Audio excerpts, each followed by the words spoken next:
Did you hit record? I did. Okay. All right. Hello and welcome to NPF's COVID-19 Town Hall, Envisioning the Future. To help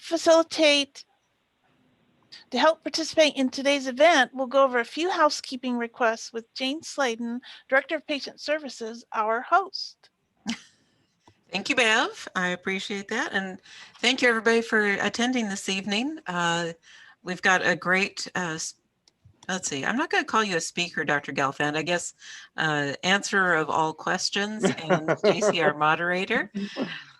So just a few things here. I know that most people have probably participated in a Zoom meeting somewhere in the last year, but if you haven't, if you go to the top of your screen and hover over it, a toolbar should drop down and you'll see a mute button, a start video button over here on the left, and the participants button in the middle, and also a chat. Those are the four things that you'll probably want to investigate using. And if you want to ask a question during this presentation, then just click on the participants up in the middle, and then this bottom pane will show up, and you'll see a raise hand section down here. And raise your hand, and Bev will probably be feeding Stacie who's raising hands to ask questions. So we've got a lot to cover here. So I think without further ado, we will move on. Okay, as Jane mentioned, we welcome our speakers, Dr. Joel Gelfand and Stacie Bell. Dr. Gelfand is the co-chair of the NPF COVID-19 Task Force. He is a professor of dermatology and of epidemiology and vice chair of dermatology, as well as director of the Psoriasis and Phototherapy Treatment Center at Penn Medicine, University of Pennsylvania in Philadelphia. Additionally, Dr. Gelfand is the vice chair of clinical research and medical director of the Dermatology Clinical Studies Unit. Dr. Stacie Bell is the Chief Scientific and Medical Officer at NPF, and she's been working closely with Dr. Gelfand and other members of the NPF COVID-19 Task Force to address questions about the coronavirus. They've been monitoring the situation for our community, identifying guidance statements for people living with psoriatic disease, gathering data, and developing resources for the well-being of everyone worldwide. Together, they'll answer key questions submitted prior to tonight's town hall, along with questions that you'll offer this evening through the chat area. And now I'll let Stacie begin our town hall. Excellent. Thank you so much, Jane and Bev. And it's so wonderful to be here with everyone. Good to see some faces tonight. I'm very excited for this town hall for a variety of reasons, but one of which is because we're starting to see some resolution of this pandemic that has so impacted our entire community and really our world. To begin the evening, I'm going to turn it to Dr. Gelfand. He's going to provide a little bit about his experience when he got the vaccine. And then I'm going to jump into the questions that we received prior to the town hall. We've received a number of questions. There are some overlapping themes, and there are a number of unique inquiries as well. We'll do the very best we can to address everything that we can this evening. And then the last 15 minutes, we're actually going to open it up to really focus on questions that are coming into the chat. So with that being said, don't hesitate to raise your hand and ask questions. And we look forward to addressing any concerns and any burning questions that you have this evening. So with that, Dr. Gelfand, do you want to speak a little bit about when you got the vaccine? Sure, Stacie. So I thought this would be a good way to start off our conversation tonight, try and demystify the process for people. So I was fortunate to get the vaccine through my employer, University of Pennsylvania, as a frontline healthcare worker. Of course, as a dermatologist, I wasn't the first priority group. Our first priority groups are people working in the ER, or pulmonary critical care doctors, and things of that nature. But I got the call on December 30th to go in, right? December 31st, I should say, New Year's Eve night. And it was an amazing experience in that you could feel the electricity in the air. It was all of us there were healthcare providers, so nurses, doctors, support staff, and what have you. And, the relief and excitement to be able to get vaccinated and be protected after a year of, being worried about contracting the virus, bringing it home to our loved ones, potentially, having it, not knowing it, and giving it to people who are vulnerable has been a big burden for me and my colleagues. And so it was really, the first time in my life I was excited to have a needle jabbed in my arm. I got to say, I don't particularly like needles myself. And then, so we had a pretty dull New Year's Eve, my wife, my daughter, and I had a couple of drinks and stayed up late, tried to stay up to midnight. And then the next day I was asleep on the couch most of the day. And I thought, the vaccine turned me into a lightweight. I can't handle my booze anymore, And of course, I realized actually it's a common side effect of the vaccine, and we should expect to be getting one of the vaccines that they work quite well and they boost the body's immune response to the antigen. And so, roughly half of patients will feel fatigued the next day, may have a little feverish symptoms. It goes away within a day or two. My second dose 3 weeks later, I had probably a little bit of a stronger reaction to it. I was probably a little febrile the night after, but I was fine. Symptoms went away entirely. And it's interesting because supposedly older men have less side effects of the vaccine than younger women. And so the next person who got vaccinated in my family is my wife, who's a psychologist, and she was able to get vaccinated in the community. So I got Pfizer, which we had at Penn. My wife got Moderna. She had no side effects at all. And then my daughter, who's 16, the second she was able to get vaccinated in Pennsylvania when they opened it up for everyone who's not at higher risk, she got it through the local pharmacy. She got Pfizer also because it's approved for people 16 and older. And she's gotten both vaccines and had no side effects with either vaccine, despite the fact that young women usually have more symptoms. So I explained to my daughter that we must have had a Freaky Friday experience, that she must have been a middle-aged man and I must have been a teenage girl when I got my vaccine. And I thought it was funny. She did not find it funny at all, to be honest with you.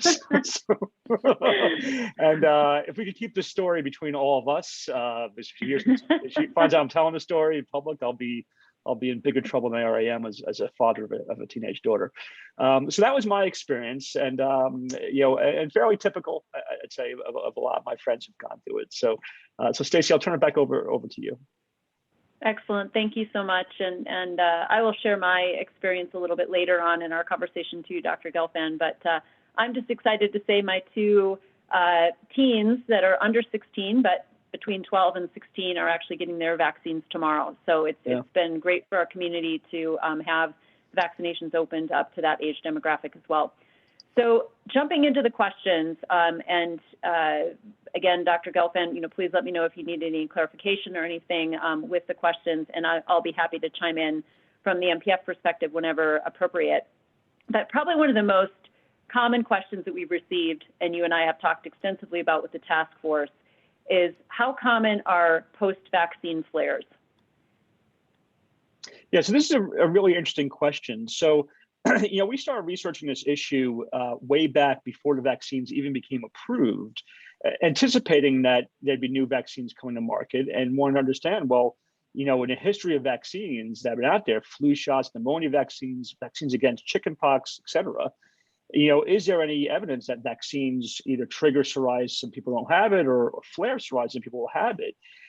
And what was really fascinating to learn is that there's almost no history of this occurring in the field of vaccine medicine.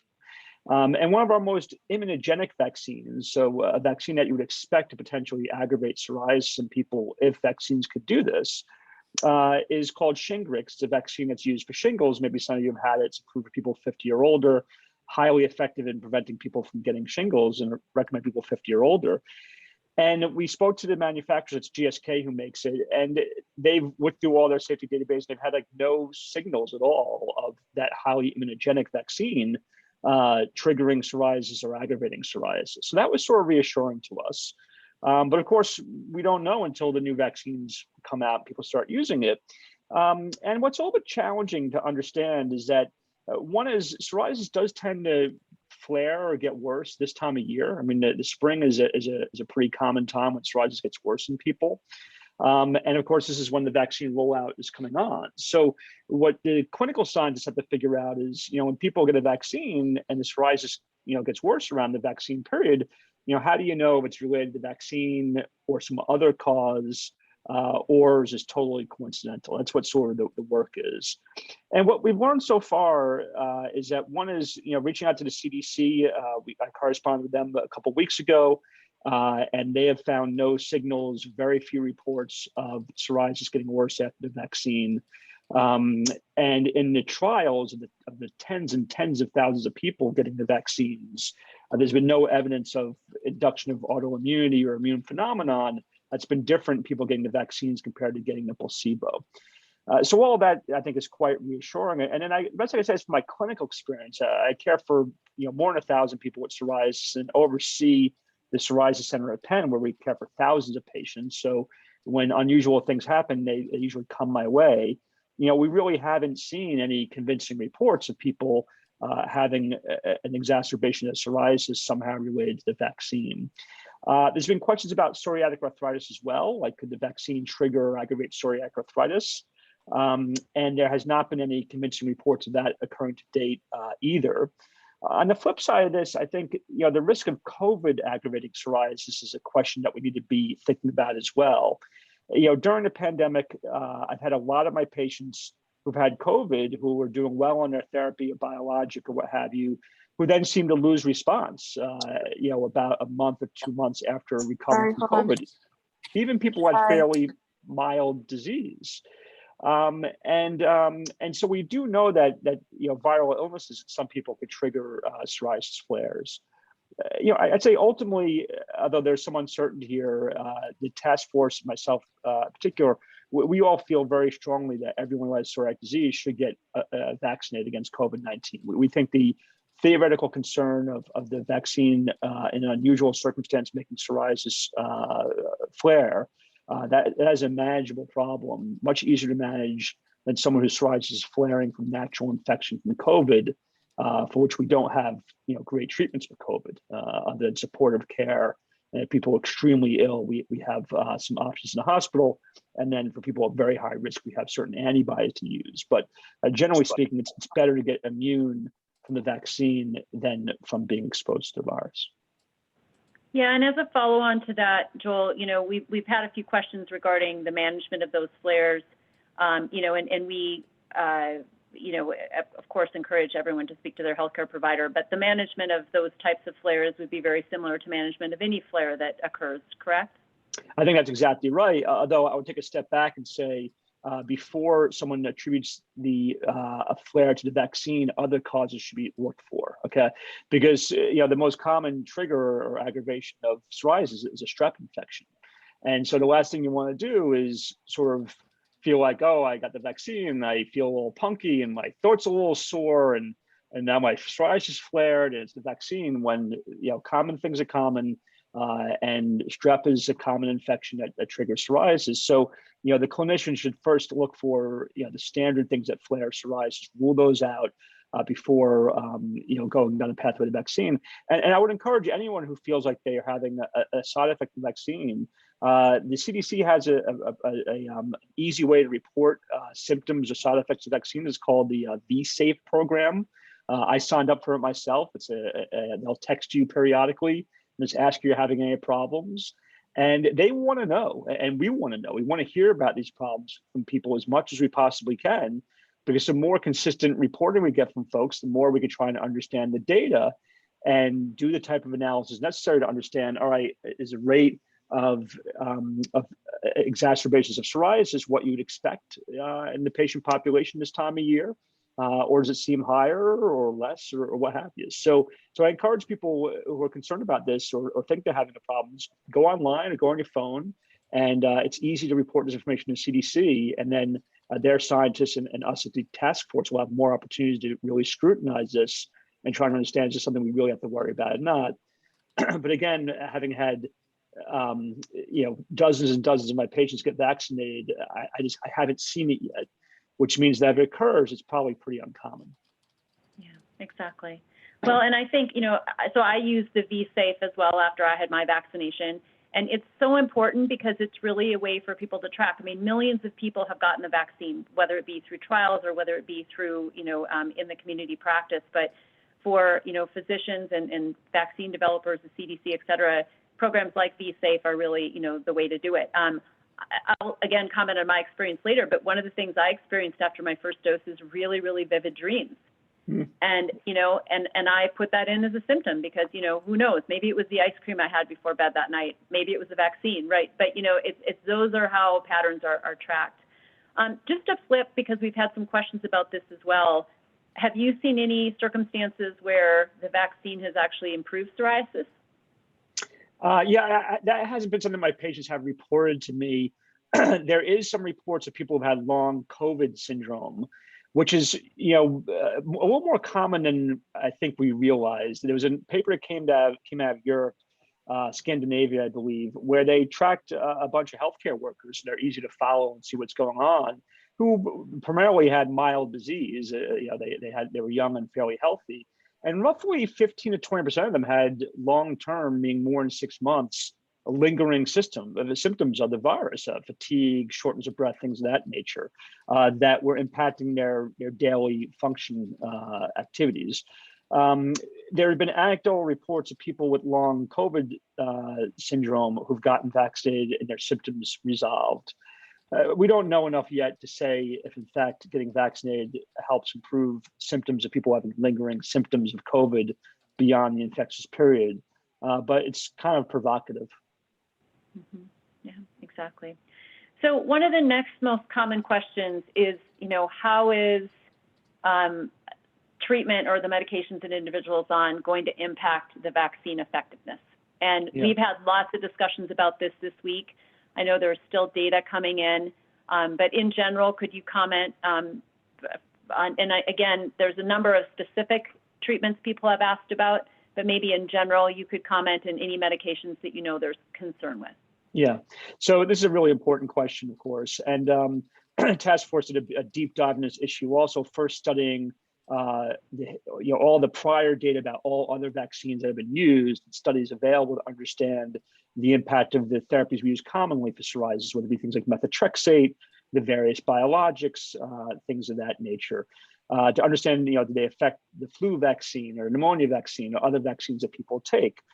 And the good news from that research is that it doesn't seem like the biologics that we use for psoriasis meaningfully alter vaccine response. Now, there are some studies that find some reduction in vaccine response with some TNF inhibitors, but the bulk of the data really seems to be pretty reassuring that people develop the kind of antibody response you would expect as if they were not on a biologic, if you will. The one therapy that we use commonly, methotrexate, there's a little bit of hints there that methotrexate can reduce the body's immune response to a vaccine. What we don't know about that information is it clinically significant, okay? Because you could have very low titers from a vaccine or no titers from the vaccine and still be protected, okay? And so this is one of the challenges about when we vaccinate someone, and some people say, well, I want to get an antibody test to see if I made antibodies to the COVID vaccine. The clinical utility of that is just completely unknown. You could have titers and the vaccine could fail, and you could have no titers and the vaccine could work. The immunology is fairly complicated.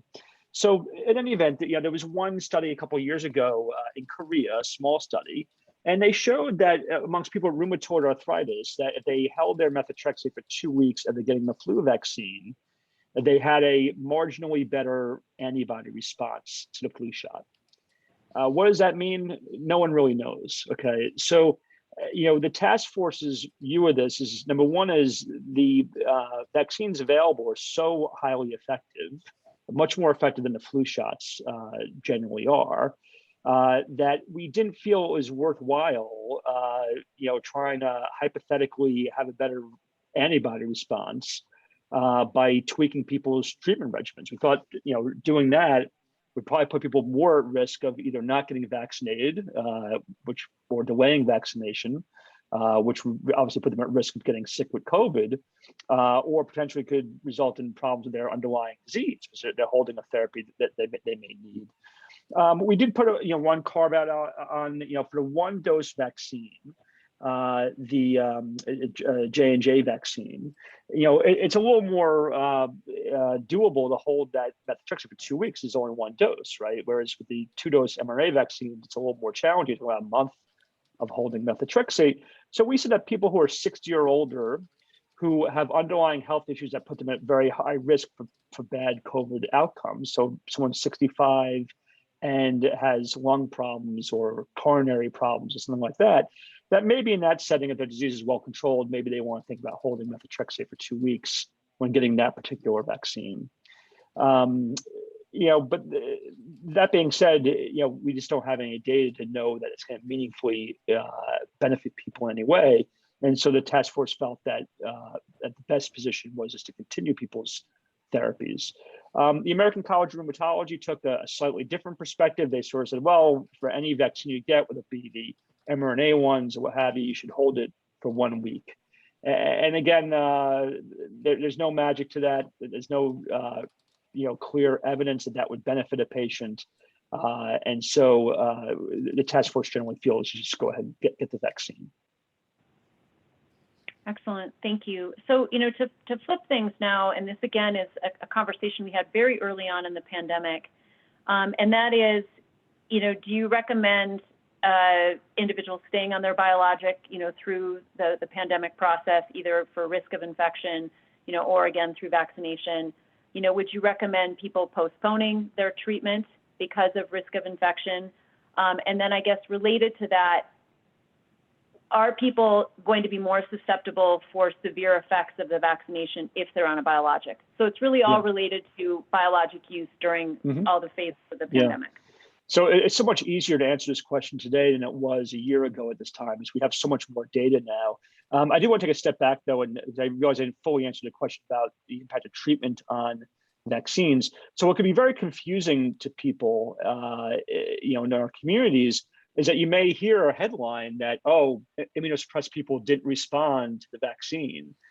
Really what they're talking about is people who have had a transplant, organ transplant, a liver or a kidney or a heart transplant, people who are sort of profoundly, broadly immunosuppressed, okay? Or patients who are taking a drug called rituximab, which really completely knocks out the B cell, which is involved in generating antibodies. That's a therapy that's used sometimes for rheumatoid arthritis, it's used for multiple sclerosis, it's used for certain lymphomas. It's those very specific scenarios where clinicians and other experts have our main concerns, okay? You could show some signs of maybe a little bit of a less antibody response if someone's on methotrexate, but it's probably not clinically meaningful. And so it's easy to conflate or confuse, broad immunosuppression or immune therapies that wipe out someone's B cells from the fairly targeted or modestly immune modifying treatments we use in psoriasis. So that's really important to keep in mind as a member of our community, is to not be alarmed when you hear a headline about immunosuppression, because they usually, or not usually always, talking about people who are profoundly immunosuppressed due to an underlying organ transplantation or on a therapy that we don't necessarily use for psoriatic disease. All right, so when the pandemic first started, there was a lot of questions about whether or not our therapies would put people at greater risk of either getting the virus or having a worse course of illness. There were other reasons to think actually the treatments may help, because to some degree, some of the illness that people experience with COVID is that they have an overactive immune response, and we sometimes use immunosuppression to help control that problem, right? And so the good news is that there's been scores of studies now, all over the world, in hundreds and hundreds of patients, both from registries of doctors reporting their experience to clinics, following all their patients and finding out what happened to them, to analysis of medical records that span tens of millions of people. And there really has been no strong signal that the therapies we use for psoriasis meaningfully increase or alter the risk of getting COVID or having a worse course of the disease. It's been very reassuring. Probably the one exception to that is prednisone, which is something we don't use regularly for psoriasis. But some people have really tough inflammatory arthritis, psoriatic arthritis, sometimes need chronic prednisone to manage their disease. And if your patients are getting 10 milligrams or more per day, those people do seem to be more likely to get in trouble with the virus. I think the good news, though, is that we have ways of of preventing this, which is, masking, distancing, hand washing, and now vaccinations. We have, 3 perfect strategies: mask, distancing, and vaccinations.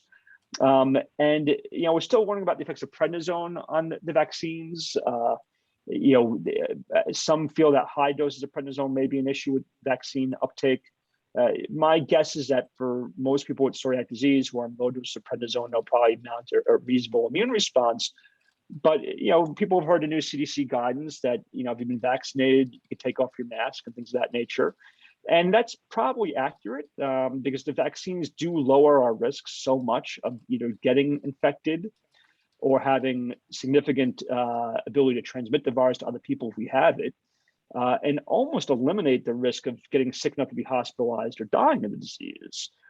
And so we all have to sort of readjust our frame of thinking, right? Like the way I thought about this problem until very recently was I have to do everything possible not to get this virus. That was sort of my way of thinking about the world. And now that I'm vaccinated and everyone close to me is vaccinated, the risk of someone like me and my family is so low that we probably don't need to wear masks. Now, we tend to be a little more conservative, and I also take care of patients, and some of those people may be vulnerable. And I do have some members of my extended family who, due to underlying health issues, I would be more concerned about. So my family is taking more precautions. We're not going to eat indoors yet. We're still avoiding large crowds, and we'll mask when we need to be indoors. That's being on the conservative side. And I would probably encourage patients, the task force, we're still studying this issue, but until we come out with formal guidance, I think it would be wise to be to err on the side of caution for now, to maintain some degree of masking and distancing when you can't be certain that you're surrounded by people who are vaccinated. But if you're surrounded by people who are vaccinated, your risk of getting the virus is probably as close to zero as it can be. And if you're vaccinated, of course, your risk of getting significantly ill is extremely low. And so that's reassuring to people, reassuring to me, I should say. Oh, I think I'm losing your audio, Stacie. Sorry, better? Yeah. Mm-hmm. We all have to go on mute once when we're trying to talk throughout this process, right? Mm-hmm. So sticking with biologics, one question for that too relates to, the task force has provided the guidance statements, that obviously working with your healthcare provider, but that the data indicate that staying on the biologics is the best course. How about complications? So with the vaccinations, are there any reports of individuals having complications with their biologics because of vaccination?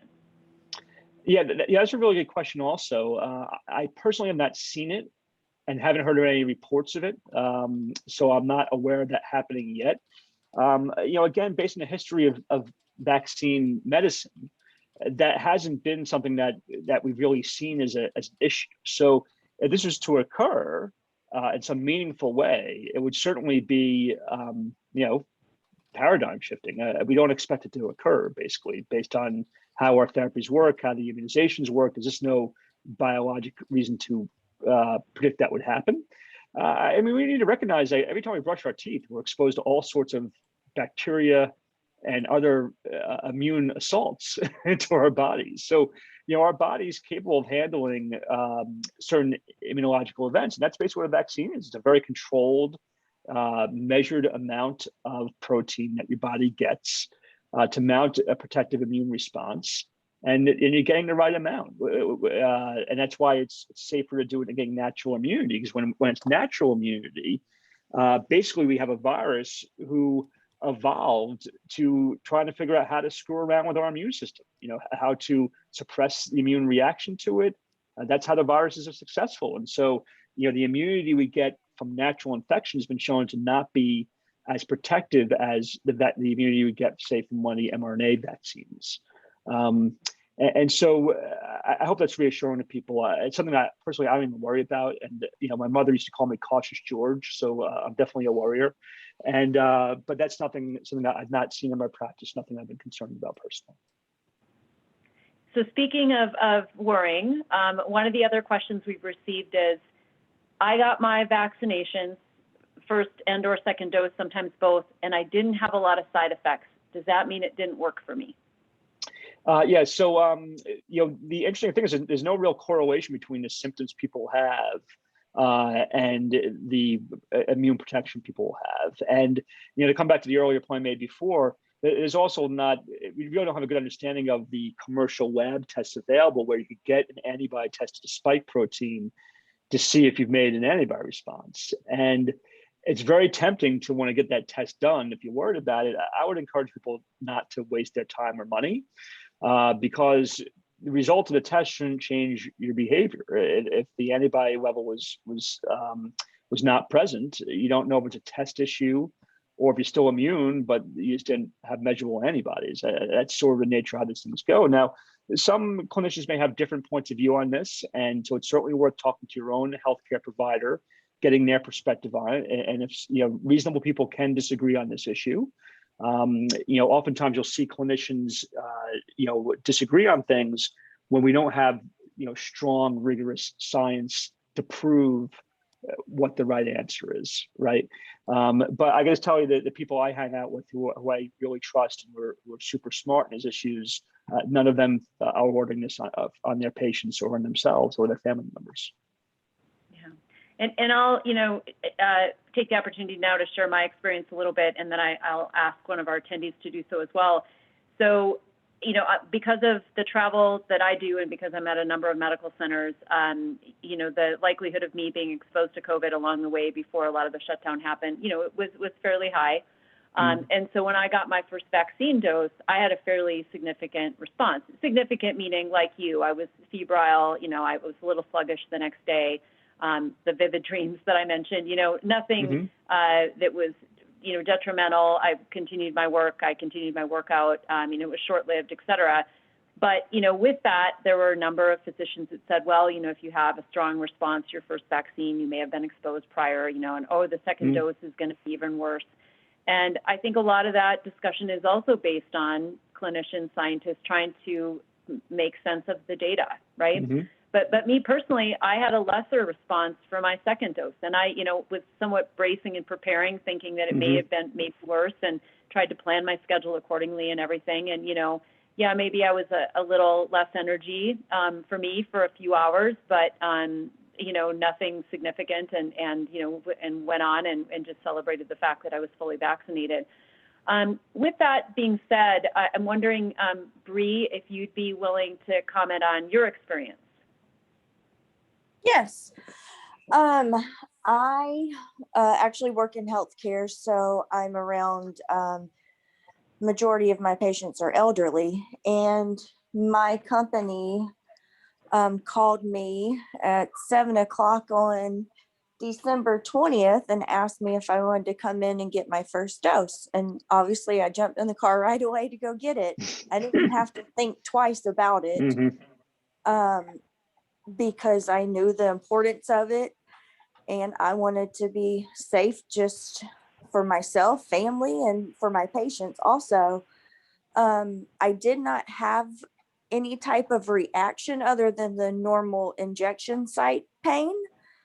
And I did the V-Safe check-in as they sent us. But I did have an arthritic flare after the first 2 doses, and I'm not sure if it's related or not. So I didn't put that on the V-Safe because obviously I can go into a flare whenever. But other than that, I didn't have a fever, wasn't sluggish. It was just the arm pain at first, and that was it. And it was a great experience, and I'm proud to be able to be one of the few first to get it. Yeah, I know. I'm talking to a lot of my patients. I think this is a tough thing for people who deal with chronic pain, especially chronic joint pain, to know that they may be getting exposed to something, a vaccine, that may trigger that symptom. Okay, and so my sense is probably that for most patients who have joint symptoms after the vaccine, it's not necessarily their psoriatic arthritis or other form of normal arthritis. It's probably just the type of muscle aches, joint symptoms you get from any type of vaccine. It's not necessarily the underlying psoriatic arthritis per se. But for most people, the side effects of these things go away within a day. It really should a day or two at the most. In the clinical trials of tens of thousands of people who had the vaccine were followed very, very carefully. Although people were worried about sort of feeling a little punkish or feverish, the overwhelming majority of people have mild to moderate symptoms that don't really impact their work.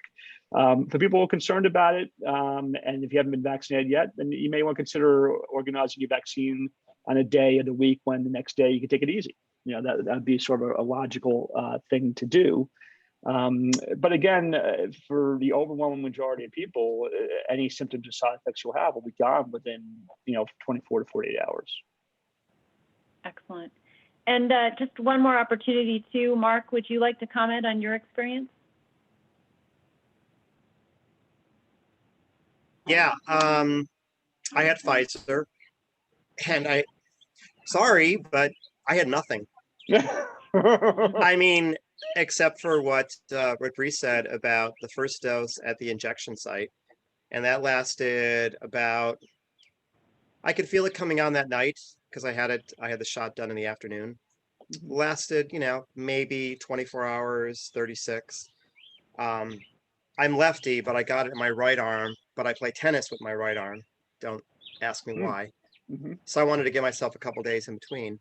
But the second dose, I had barely any feeling in the arm at all. I mean, at the injection site, and nothing. I mean, and my husband, I got Pfizer, he got Moderna, and he had if any, few side effects. He's saying that he might still be feeling it, but he's long past his second shot. Yeah. And it's interesting because I had my annual appointment today with my derm, and I asked her a bunch of questions like we're talking about right now. And she had one patient who had the vaccine, and after the second dose, he had a flare, like a full body flare, in less than 24 hours. Now, she really doesn't know if it was the vaccine or what, but otherwise she said she has not seen anything. And I've been taking my biologic all the way through. I didn't get COVID, luckily, but then again, I've been very careful. Yeah. So yeah, I think nothing. These anecdotes are always so worrisome to all of us, right? Because it's easy to sort of hold on to an anecdote. I heard someone who heard someone who had a problem, the best I could say is that that's a very atypical sort of experience. And when it does happen, certainly we want to know about it in detail. It needs to be investigated it should be investigated by CDC and by the dermatologist. They should bring the patient in, document what really has happened, and see what's going on. But if it happens, it must be very uncommon because, like I say, I basically see all the cases in my community in Philadelphia, and it's just not something that's coming across my radar. Yeah, for sure. So one more question regarding the effectiveness of the vaccine, and then I want to jump to a few other questions before we open it up here, because as we anticipated, time is getting short and there's a lot of questions. We're trying to cover a lot of ground.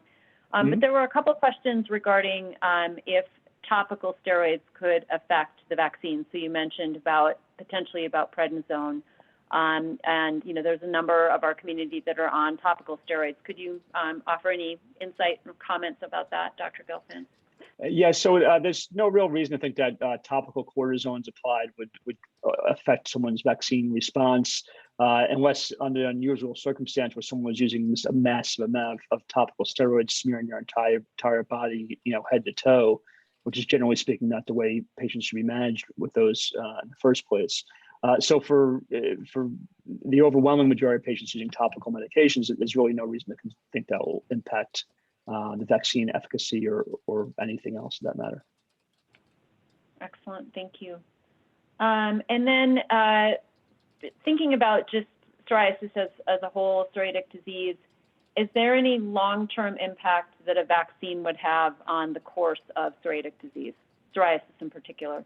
Yeah, so this is an interesting question as well.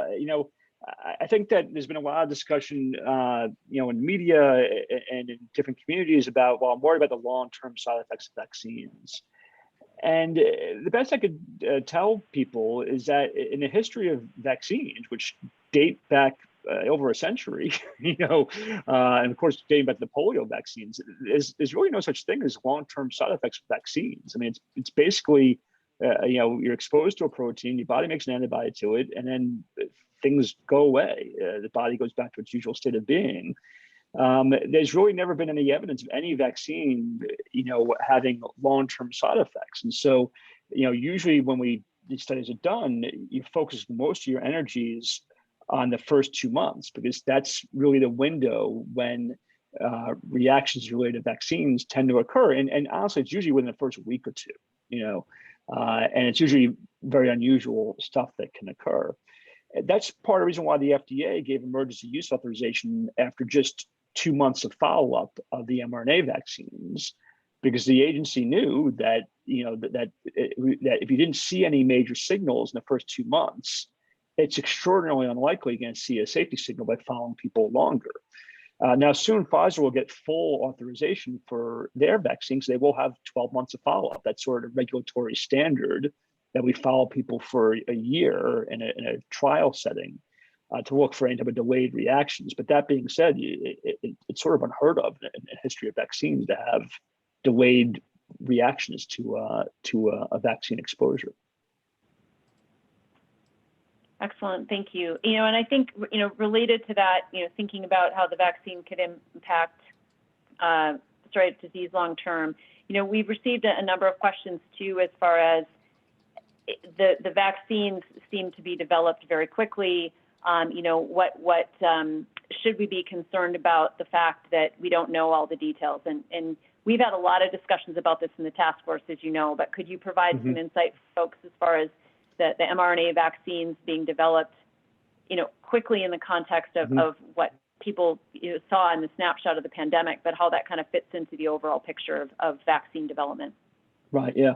So this is actually a really fascinating story. So the idea and the science behind using messenger RNA to make vaccines, and really what mRNA is an instruction that the cell uses to make a protein, okay?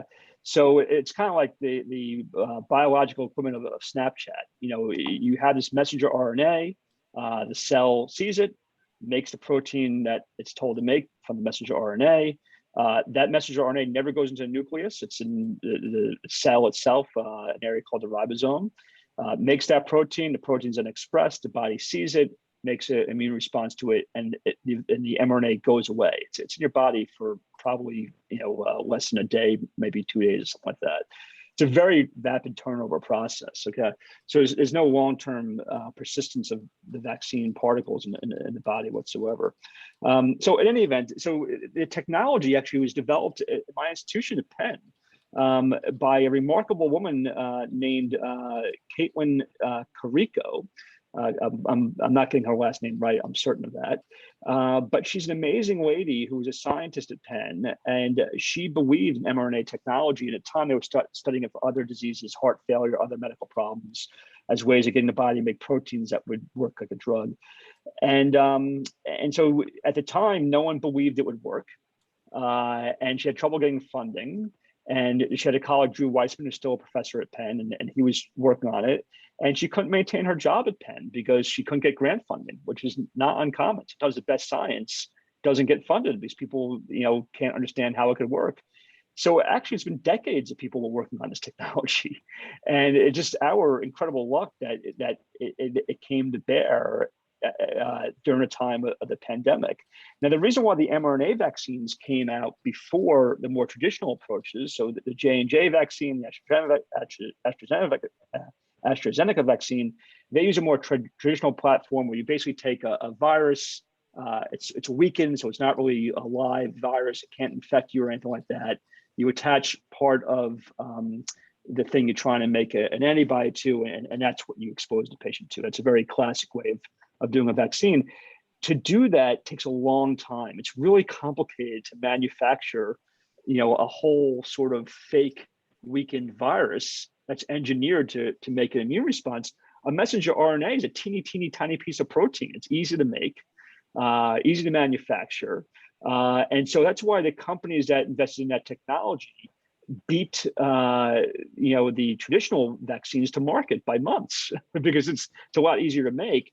And I think going forward, it's likely that many vaccines will be mRNA-based in platform, because it is easier to make and manufacture. You can turn around a lot more rapidly.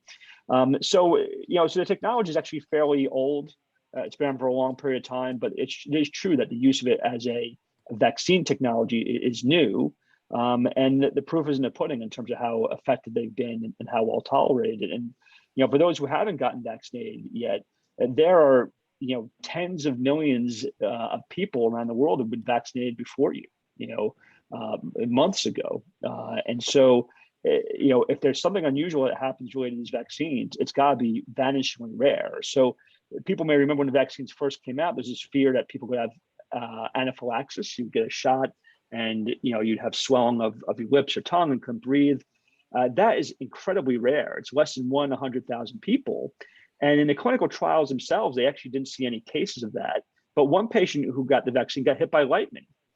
So it just puts it in perspective. Obviously the vaccine doesn't cause you to get hit by lightning, but weird, unusual things happen when tens of millions of people are experiencing something, right? And so we have to separate our anxiety around getting bit by a shark, when we're sitting on the beach, right? It's just not going to happen to any individual. So a kind of a related question, and then I'm going to open it up because we're right at the mark where we said to do that. So for those individuals that were unfortunate to be infected with SARS-CoV-2 and ended up developing COVID-19, should they still be vaccinated? So the general feeling is the answer to that is yes, mainly because people don't develop reliable immunity from natural infection. Now, that being said, generally speaking, we're very fortunate. When the virus first came out, we had no idea if people would mount a protective immune response to the virus. There are a lot of viruses, HIV, you develop antibodies, they don't neutralize the virus. Hepatitis C, people are chronically infected with that virus. Human papillomavirus, herpes virus, cold sores. There are so many viruses that people get infected with that they never mount an immune response to that prevents reinfection and reactivation, right? So we didn't know if we'd be able to make vaccines that would work or if people would mount immune responses that would be protective. And fortunately, it is true that most people who get infected are likely pretty protected for at least 6 months. That's the best data we have so far. But it seems like they're probably not as well protected as people who have vaccine immunity. And also, we don't have as good a sense about how well natural infection protects you from the variants. The UK variant, the South African variant, the likely variants that will emerge out of India and other parts of the world, where it seems like the vaccines we have available so far seem to be pretty effective against those variants. So generally speaking, people who've had COVID should get vaccinated and should get both doses of the mRNA vaccine or one dose of the J&J vaccine. And that's what we recommend to our patients. Excellent, thank you. So to open it up, I'm going to kick things off and ask Howard, I know you had a question that related to the variants that Dr. Gelfand just answered, but you had a second part to that as well. Would you mind asking the second part to your question?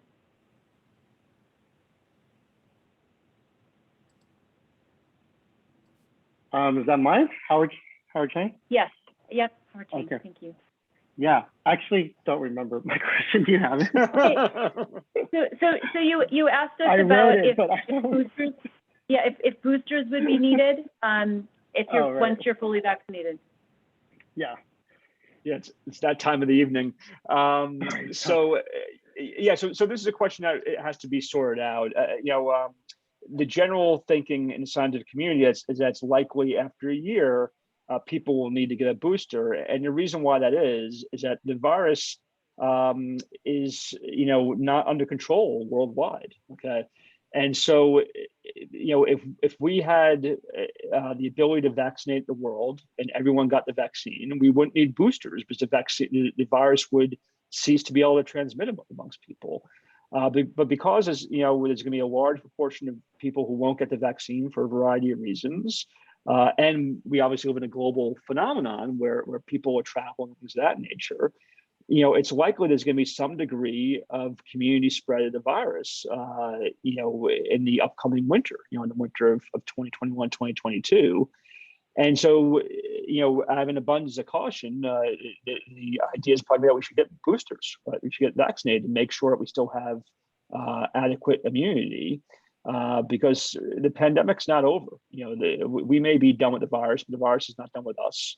The more people are vaccinated and the more we maintain our immunity, the more the background rate of the virus is going to go away in our communities. You see in Israel, where they were able to vaccinate an enormous portion of their population, transmission dropped off a cliff. And so it's very safe to eat in a restaurant there because no one really is carrying the virus.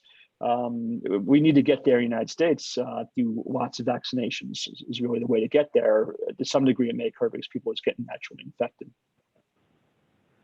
So I think that's really a good lead in to the next question. I'm going to return back to a couple more questions relating to the biologic use and one about the mRNA vaccines. But I think because of your recent comment, I'm going to pivot to the new CDC guidance on not only mask use, but other considerations for those individuals that are fully vaccinated. And within our community, what that means as far as those precautions. And again, this has been a big topic of discussion for the task force this week. But if you could comment on those elements, would be great. Yeah, so the task force is still working on coming to some consensus on this. Just so people understand, we review the literature every single week. Every paper that's ever been published related to psoriasis and COVID, we have in a database that we reviewed. And there's 18 of us with a variety of different areas of expertise scrutinizing this data. And then we go through a voting process called a Delphi process, where we vote in whether we agree or disagree with the recommendation we're giving the community. And then we review the votes, battle it out a little bit, and then vote again, and then come and report, transparently what the feeling of the task force is, how much consensus there is or disagreement there is. So it's a pretty robust process, and it does take a little bit of time. That's why I don't have a official statement for the task force quite yet, but hopefully we'll have one by next week or the week after. My own feeling, what I talk to my patients about is that if you're around vaccinated people, it is safe to be without a mask, and you're vaccinated, it's safe to be around people without masks. I think that if you still have a lot of spread of the virus in your community, so where I am in Philadelphia, we have a lot of community spread going on still, that in those settings, we don't eat inside restaurants. I'll still mask when I'm indoors and distance from people who I can't confirm are vaccinated. That would be the conservative thing to do. That being said, the vaccines are highly effective. And so the CDC's guidance is not unreasonable, because for our patients who are taking biologics for their psoriasis, if they're otherwise reasonably healthy, it's highly likely they're protected from getting very ill from the virus, and therefore if they were exposed to it, that they'd be fine. So all of us have to figure out a way back to life post-pandemic, reorient our levels of thinking. We can't live in a zero risk world. But I think it wouldn't be unreasonable to be a little cautious for the next couple of months as we're still learning, right? That being said, I encourage people who are vaccinated and have friends who are vaccinated to go back to enjoying each other's company, and feel free to, get together indoors and what have you. I mean, people who are vaccinated are very unlikely to spread the virus to other people. And so that's a pretty safe thing to do. Excellent, thank you. So I'm going to pivot back to some questions relating to some of the elements you touched on for biologic use and the potential impact of them on the vaccines, and vice versa. So we had a question regarding how immunosuppressive biologics are, particularly some of the newer ones, and how that immunosuppression could affect vaccine efficacy. So for something like an IL-23, there's data in the community that the immunomodulatory effects of some of the newer biologics aren't necessarily considered immunosuppression. Can you comment on that? Yeah, so several of the biologics we use, whether it be TNF inhibitors, IL-12/23 inhibitors, or the IL-17 inhibitors, have already been carefully studied for a number of vaccines. And for the most part, none of them seem to meaningfully alter the vaccine response, things like the flu shot, pneumonia vaccine, things of that nature. The IL-23 inhibitors actually haven't been formally studied, in part because the FDA and others really thought there was no reason to study it because the way they work, there's no real reason to think that would meaningfully impact vaccine responses. There's a little bit of data emerging where people have studied patients who've been on therapies for psoriatic disease or related diseases like Crohn's or rheumatoid arthritis. And it does seem that patients who are on biologics, TNF inhibitors, IL-17 inhibitors, and 23 inhibitors, they seem to make antibodies as you would normally expect. And so we would all predict that people who are on those therapies, that they're likely to mount an appropriate response and likely to be well protected as if someone who is not on one of those treatments. The major treatment that we're worried about to some extent is high doses of prednisone, which most people would not need to be on, or methotrexate. There's some concern about methotrexate, but even there, the most likely thing is that patients on methotrexate are probably making a reasonable immune response as well. What's confusing, what we talked about a little bit earlier, is that when the studies come out and say, oh, immune suppressed people don't mount immune response, they're generally speaking talking about people who had a heart transplant, a kidney transplant, a liver transplant. Those people have profound immunosuppression, multiple immune suppressants to protect themselves from an organ rejection. Those are the individuals who seem to reliably not respond to the vaccine, as well as those who take a medication called Rituxan, which is used to wipe out someone's B cells when someone has rheumatoid arthritis or things like lymphoma or multiple sclerosis. It's used for those conditions. And that particular drug also seems to suppress people's vaccine responses. These aren't therapies that are used for psoriatic disease. And therefore, we have to be careful not to be confused by all the information out there. When the headline says immunosuppressed people aren't responding, or the CDC says, watch out, immunosuppressed, they're really referring to people who have had transplants or on this B cell targeting drug called rituximab. Excellent. So a practical question, and this is something that we've heard quite a bit. So, after individuals get their vaccine, they could feel a little, under the weather. They could be a little febrile. That's one of the listed potential symptoms of or side effects from the vaccination. Is it okay for people to take Tylenol or ibuprofen like they would normally take if they have a low-grade fever, or will that impact the vaccine outcomes? Yeah.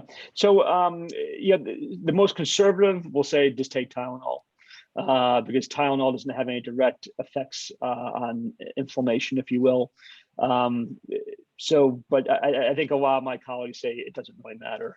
So, it's probably one thing that's probably best to talk to your own doctor to get their own individual opinion. The other party line is take acetaminophen, Tylenol, but plenty of people think it's probably fine to take an NSAID if you need to. Excellent. And then one final question that I'll close with, and I'm going to then turn it back to Jane and Bev to close us out for the evening. And that is, there's been some misconception about the mRNA vaccines actually being gene therapy or integrating into your own DNA and actually creating genetic difficulties down the road. I think that the example you used about Snapchat really would indicate that that's not happening, but could you make a comment on the difference between these vaccinations and, prospective gene therapy for mRNA therapies? So all the vaccines, whether it be the traditional vaccines where it's sort of a killed virus or a manufactured fake virus that helps you mount an antibody response to the vaccine, the virus we really care about, or an mRNA vaccine, they both work exactly the same way. They basically have the body express the protein that we're trying to make people have a reaction to. So the mRNA vaccines are not gene therapy. They don't go into the nucleus. They're transiently in the cell, and they're out of your system probably in a day or two. We live in an age of social media, and it's amazing to me. I was getting my hair cut. I actually got a haircut like a week or two ago, and the guy who cuts my hair. He's like, yeah, all the girls are afraid of getting infertile from the vaccine. I'm like, what? I'm like, what are you talking about? And so then I had to go online and read about this, and people who have platforms get ideas in their heads, and there's just no biological basis of how that could possibly happen. And in the trials, plenty of women got pregnant in the trials. So there's really no reason to think that that would be a concern or that would impact your DNA in some meaningful way. Excellent. Well, thank you so much, Dr. Gelfand, for all of your wisdom and sharing with us tonight. With that, I'll turn it back to you, Bev and Jane, for any final comments for the evening. Okay. Jane, can you bring the slides back? Thanks. Oops. All right, so we mentioned in the chat, I placed the COVID-19 Resource Center link. This is what it looks like. I certainly urge you to visit the COVID Resource Center on and off. That's where any updates will occur from Dr. Gelfand and Stacie and the NPF COVID-19 Task Force. So be sure to visit. Next slide. And after today's event, we will be placing the recording of this event on the Watch and Listen page. So I urge you, if you want to go back and listen or share it with other people that you know, you can find the link here at psoriasis.org, watch-and-listen. Thank you so much, everyone, for attending, and a special thank you to Dr. Gelfand and Stacie for being here tonight. It was great. Lots of good information. Yep. Thanks, everyone. Appreciate the questions. Have a great night. Thank you. Thank you all. Bye. Thank you. It was really helpful. Great. Thanks. Yeah. Yeah, ditto here. Very, very helpful. Thank you, guys. Great. Thanks for joining us. Bye now. I should mention also